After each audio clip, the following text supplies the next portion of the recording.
2020년 경자년 새해가 밝았습니다. 새해를 맞이하는 시민들의 소망을 들어봤습니다. 새해를 맞아 한국교회는 예배로 한 해를 시작했습니다. 신년 축복성회가 열린 여의도 순복음교회를 다녀왔습니다. 굿TV가 새해를 맞아 기독교 콘텐츠의 허브 역할을 감당할 새로운 애플리케이션 출시를 앞두고 있어 관심을 모읍니다. 안녕하십니까? 굿TV 뉴스입니다.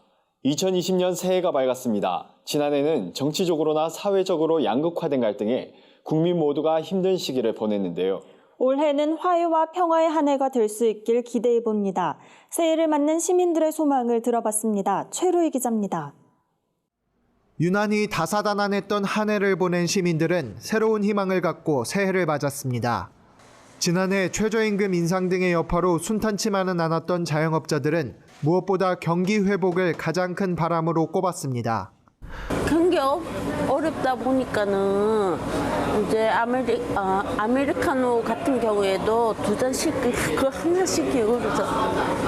경기가 좀 좋아져서 많은 사람들이 또 오기도 하고 뭐 사람들이 행복했으면 좋겠어요.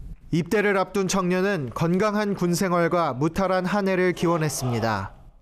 제가 20년 초에 군대를 가게 되어서 저는 군대를 조심하게 갔다 왔으면 소망이고, 다른 친구들은 이제 학교 생활 열심히 하고 좋은 새해가 되었으면 좋겠어요. 학부모는 자신보다 자녀를 먼저 생각하며 행복한 학교 생활을 응원했습니다. 우리 아이들이 건강하고 지금 이제 큰아이는 중학교에 올라가거든요. 그래서 좀 불미스러운 일들이 많이 학교 내에서 벌어지는데 아이들이 건강하게 행복하게 학교 생활을 잘했으면 좋겠고요. 작은 교회 목회자들은 성도들의 영적 성장을 바라면서 크게는 한국교회가 세상의 빛과 같은 역할을 감당할 수 있길 소망했습니다. 2020년 한 해는 우리 꿈 있는 교회가 각각의 가정이 하나님의 은혜 가운데 건강하고 하나님을 깊이 만나는 한 해가 되기를 소망하고요. 크게는 2020년 우리 한국교회가 세상을 향해서 웃음을 줄 수 있고 희망이 되어줄 수 있는 그러한 2020년이 되기를 간절히 소망합니다. 다문화 300만 시대를 앞두고 한국에서 하나님을 만난 태국인은 다른 이주민에게도 복음이 전해지길 바랐습니다. แต่ผมมีความต้องการที่อยากจะให้พระเจ้านั้นได้แสดงความมหัศจรรย์สำแดงฤทธิ์เดชของพระเจ้าเองเพื่อให้คนไทยที่ยังไม่รู้จักพระเจ้านั้นได้หันกลับมารับใช้พระเจ้าครับ 밝아온 2020년 시민들의 바람이 이루어지는 한 해가 되길 소망해 봅니다. 굿TV 뉴스 최로입니다. 한국교회가 2020년 새해 첫날을 예배로 시작했습니다. 여의도 순복음교회도 신년 축복성회를 열고 성도들의 안녕을 기원했습니다. 첫날 아침 여의도 순복음교회 대성전과 부속성전을 가득 채운 성도들은 예배를 통해 새해 다짐을 되새겼습니다. 이영훈 위임 목사는 신년 메시지를 통해 기도의 중요성을 강조했습니다. 이 목사는 교회의 부흥은 바로 기도가 있었기 때문이라며 다시금 기도가 회복되는 교회 되도록 모두가 기도에 힘써야 한다고 말했습니다. 이어 축복 메시지를 전한 조윤기 원로 목사는 입을 넓게 열라는 성경 구절은 어떤 환경에서도 희망을 버리지 말라는 것이라며 무거운 짐은 하나님께 맡기고 좋은 것을 기대하는 성도들이 되길 바란다고 권면했습니다. 굿TV가 2020년 새해를 맞아 기독교 콘텐츠의 허브 역할을 감당할 새로운 애플리케이션을 출시할 예정이어서 관심을 모읍니다. 굿TV는 31일 서울 영등포구 사옥에서 전 직원을 대상으로 녹톡 앱 시연회를 열었습니다. 녹톡은 교회의 다양한 정보를 쉽고 빠르게 검색할 수 있는 신개념 애플리케이션으로 한국교회 목회자와 성도들에게 큰 도움을 줄 것으로 기대됩니다. 앱 개발팀은 교회 위치와 정보, 설교를 자유롭게 연동할 수 있다는 게 가장 큰 장점이라며 사용자에게 적합한 콘텐츠를 추천하고 기호에 맞게 검색할 수 있는 다양한 기능을 구현했다고 설명했습니다. 이어 녹톡이 제공하는 검증된 콘텐츠가 복음을 효과적으로 전달하는 데 기여할 것으로 확신한다고 전했습니다. 굿TV 녹톡 앱은 1분기 안으로 출시될 예정입니다.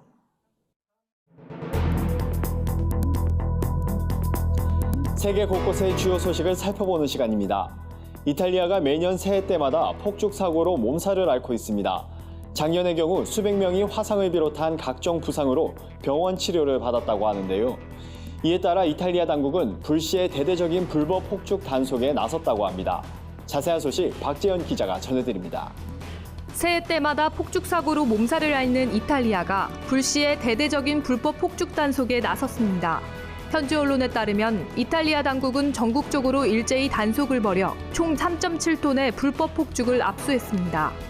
이탈리아 경찰은 이번 대대적인 단속은 무분별한 폭죽 사용에 따른 대혼란을 막기 위한 선제적 조치라며 일부 주요 도시에서는 올해 새해 맞이용 폭죽 사용을 전면 금지하기도 했다고 밝혔습니다.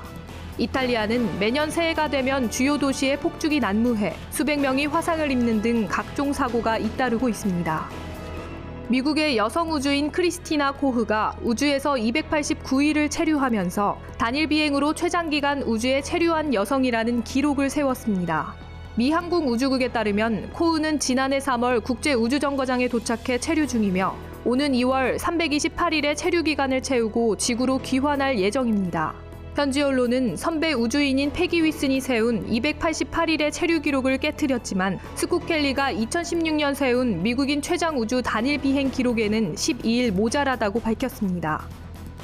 블라디미르 푸틴 러시아 대통령이 일본 아베 총리의 새해 러시아 방문을 요청했습니다. 현지 언론에 따르면 푸틴 대통령은 아베 총리에게 보낸 신년 메시지를 통해 5월 9일 모스크바에서 열리는 전승 75주년 행사에 참석해달라고 말했습니다. 이번 행사를 통해 양국의 정치와 경제, 문화 관계를 더욱 발전시키기 위한 적합한 환경을 만들기 위해서입니다. 푸틴 대통령은 양국 간의 기존 합의를 이행하는 것이 중요하다며 이번 행사를 통해 러시아와 일본이 한층 더 가까워질 것으로 확신한다고 전했습니다. 말레이시아가 구글 등 글로벌 정보 기술 기업의 디지털 상품과 서비스에 6%의 세금을 부과하기로 했습니다. 현지 언론에 따르면 말레이시아 정부가 이 같은 내용의 디지털세 부과 제도를 도입하기로 했다고 보도했습니다. 제도가 시행되면 말레이시아 소비자는 내년부터 글로벌 기업 소프트웨어를 구매하거나 온라인 서비스에 가입할 때 6%의 세금을 더 내야 합니다. 이에 구글 등 글로벌 IT 기업들은 최근 디지털 서비스의 요금을 6% 인상하겠다고 고지했습니다. 인도네시아 수마트라 섬 북부 지역에 새벽 폭우로 인한 홍수가 발생해 하타팍 마을에 사는 200가구와 통신이 두절되는 사건이 발생했습니다. 북수마트라주 재난지방청은 폭우로 2개의 강이 범람해 홍수가 발생했다며 하타팍 마을에 길이 끊기고 통신이 두절돼 어떤 상황인지 알 수 없다고 말했습니다. 또 사흘간 폭우가 계속될 예정으로 마을 접근은 쉽지 않은 상태입니다. 이번 폭우와 홍수로 인해 하타팍 마을은 주택 수십 채가 유실되고 다리도 파손됐으나 아직 정확한 피해 규모 집계는 이뤄지지 않았습니다. 구티비 뉴스 박재현입니다. 오늘의 사회 이슈를 천보라 기자가 종합해드립니다. 오늘의 이슈 포커스입니다. 오는 4월 15일 제21대 국회의원 총선이 치러집니다. 이번 총선은 지난해 12월 공직선거법 개정안이 국회 본회의를 통과하면서 한국 정치 사상 처음으로 준연동형 비례대표 제도가 실시됩니다. 개정안에 따르면 현재의 국회의원 의석 구조를 유지하되 비례대표 47석 중 30석의 연동형 비례대표 제도를 도입합니다. 연동형 비례대표 30석은 각 당의 지역구 당선자 수와 정당 지지율 등에 따라 배분되며 나머지 17석은 기존대로 정당 득표율에 따라 나뉩니다. 또 이번 총선부터는 만 18세부터 투표권을 행사할 수 있게 됩니다. 올해 국가공무원 공개채용 선발 인원이 6,110명으로 확정됐습니다. 인사혁신처는 이런 내용이 담긴 2020년도 국가공무원 공개 경쟁채용 시험 및 외교관 후보자 선발시험 계획을 2일 대한민국 전자관보와 사이버 국가고시센터에 공고한다고 밝혔습니다. 직급별 선발 인원은 5급 370명, 7급 755명, 9급 4,985명 등 모두 6,110명입니다. 특히 올해 공채에선 장애인과 저소득층 구분 모집 선발 인원이 늘었습니다. 또 조경직류 공무원 공채를 올해 최초로 실시해 시설 조경직류 5급 2명, 9급 7명을 선발합니다. 오늘부터 스마트폰을 무상 수리받을 수 있는 기간이 2년으로 늘어납니다. 삼성전자와 LG전자 등 스마트폰 제조사들은 1일부터 국내에서 판매하는 스마트폰의 품질 보증 기간을 기존 1년에서 2년으로 연장하기로 했습니다. 그동안 삼성전자나 LG전자 등은 국내 판매용과 같은 기종을 일부 국가에서만 2년간 보증해 역차별이라는 논란이 제기돼 왔습니다.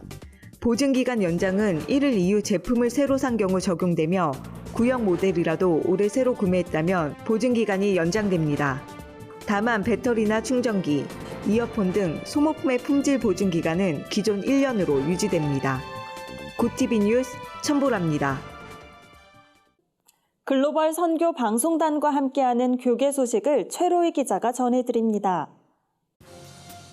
세계 주요 도시에서 광고로 복음을 전해온 복음의 전함이 2월 아프리카로 향합니다. 복음의 전함은 2월 17일부터 한 달간 남아프리카 공화국에서 It's OK with Jesus란 주제로 6대주 광고 선교 마지막 캠페인을 진행한다며 유동인구가 많은 지역에 대형 5개 복음 광고를 걸고 현지 교회와 한인교회 성도들이 연합해 거리 전도를 펼칠 예정이라고 밝혔습니다. 숭실통일 아카데미가 내달 28일까지 2020년 숭실통일 아카데미 수강생을 모집합니다. 이번 과정에는 윤영관 전 외교부 장관, 안드레이 니콜라이에비치 란코프 국민대 교수, 오준 전 유엔 인권대사, 김병로 서울대 통일평화연구원 교수 등 통일 전문가들이 강사로 나서 통일시대 지도자를 양육합니다. 교육은 3월 2일부터 6월 8일까지 매주 월요일 저녁 7시 숭실대에서 진행됩니다. 부산 동래중앙교회 청년찬양팀 예람워십이 세 번째 앨범을 발표했습니다. 청년들에게 친숙하지만 찬송가에서 자주 접할 수 없었던 반주를 담은 이전 앨범과 달리 새 앨범은 작년에게도 익숙한 성악을 바탕으로 제작됐습니다. 특히 성악과 신디사이징의 콜라보로 찬송가 편곡에 새로운 장을 열었다는 평입니다. 한편 예람워십은 총 30여 곡의 찬송가 음원을 발매했으며 매주 수요일 저녁 8시 동래중앙교회에서 정기 집회를 열고 있습니다. 굿TV 뉴스 최로입니다. 새해를 맞아 주요 교단장과 연합기관 대표회장이 신년 축하 메시지를 보내왔습니다. 할렐루야, 2020년 새해가 밝았습니다. 새해와 새 기회를 허락해 주신 성삼위 하나님께 감사와 영광을 돌립니다. 새해를 맞이하여 우리 한국교회와 모든 성도님들, 세계교회와 선교사님과 선교단체, 신학대학, 기독교 언론과 방송에 종사하시는 모든 분들과 조국 대한민국과 저 북녘 땅에도 하나님의 은총이 가득하시기를 축복합니다. 창조주 하나님은 세월을 아끼라고 말씀하셨습니다. 인생은 리허설도 없고 지우개도 없으며 단 일례의 생방송입니다. 인간의 가치는 도전과 의지, 비전과 약속입니다. 새해는 여호와 니시 하나님과 함께 승리하신 한 해가 되시기를 바랍니다. 한국교회가 지금 추운 겨울을 보내고 있습니다만 다시 하나 되고 다시 하나님의 말씀을 붙들고 신뢰를 회복하여 민족의 등대가 되고 이 사회의 빛과 소금의 역할을 감당하는 축복의 한 해가 되시기를 바랍니다. 감사합니다. 할렐루야, 2020년 새해가 밝았습니다. 새해도 하나님께 주시는 은혜와 평강이 교단사나 모든 교회 위에 충만하시기를 기원합니다. 올해는 민족적 참극인 한국전쟁 70주년을 맞이하는 해입니다. 우리가 이 아픈 전쟁을 기억해야 하는 것은 다시는 반복하지 말아야 될 민족적 비극이기 때문에 그렇습니다. 하나님 우리 아버지께서 우리 민족의 분단과 상처를 싸매시고 치유하사 자유롭게 교류하며 평화 공존과 통일을 향해 의미 있는 진전이 있기를 소망합니다. 지구촌에 몰아치는 환경의 재앙이 멈춰지고 하나님을 두려워하지 않는 이념적 대립이 해소되며 모든 인류가 창조주 하나님의 이름을 부르는 새해가 되기를 바랍니다. 한국교회가 민족화해와 통일을 이루는 도구가 되며 향방을 모르는 다음 세대에게 주님을 소망을 심어주는 새해가 되기를 바랍니다. 감사합니다. 이상으로 뉴스를 마칩니다. 굿TV 뉴스는 인터넷 신문 데일리 굿뉴스를 통해서도 보실 수 있습니다. 오늘도 함께해 주신 여러분 고맙습니다.